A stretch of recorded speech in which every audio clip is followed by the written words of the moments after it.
Magluto ako ng chicken feet dim sum. Ayan, ipapakulo ko lang muna itong adidas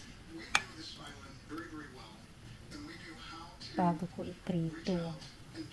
Hugasan ko ulit, then i-dry na natin. Hayaan muna natin siyang matuyo ng ganyan.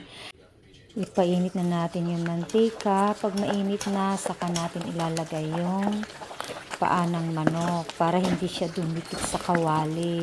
Kailangan medium lang yung heat niya. Takpan para hindi siya magtalsik. Pag ganito na yung kulay, ayan, ihahango na natin.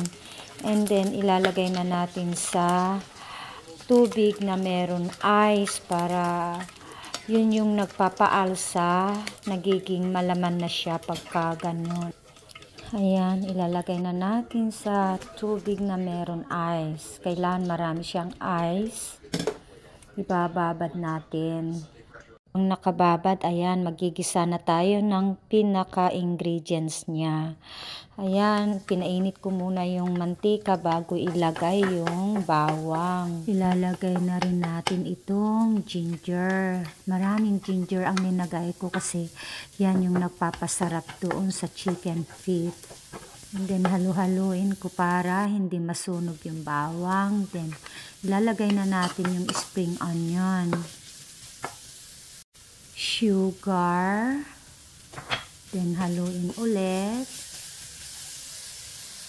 And then black beans paste.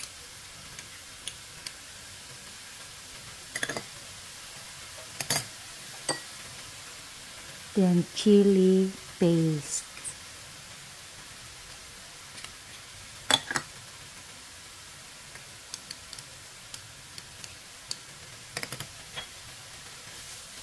Ayan, halu-haluin lang muna natin bago natin ilagay yung soy sauce.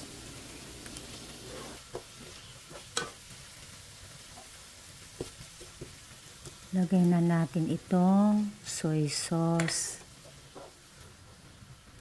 Tsaka oyster sauce.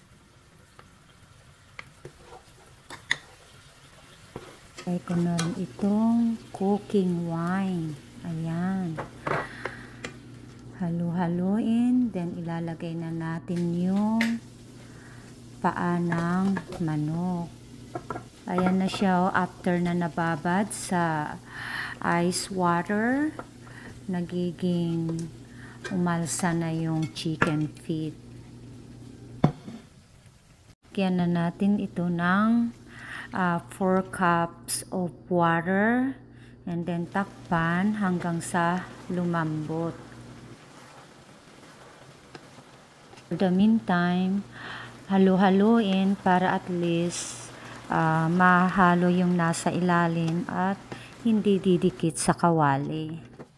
Ayan, luto na siya. Ito ay dapat i-steam pa natin. Kaya lang hindi ko na in-steam. Talagang hindi na ako makahantay para kainin. Thank you for watching.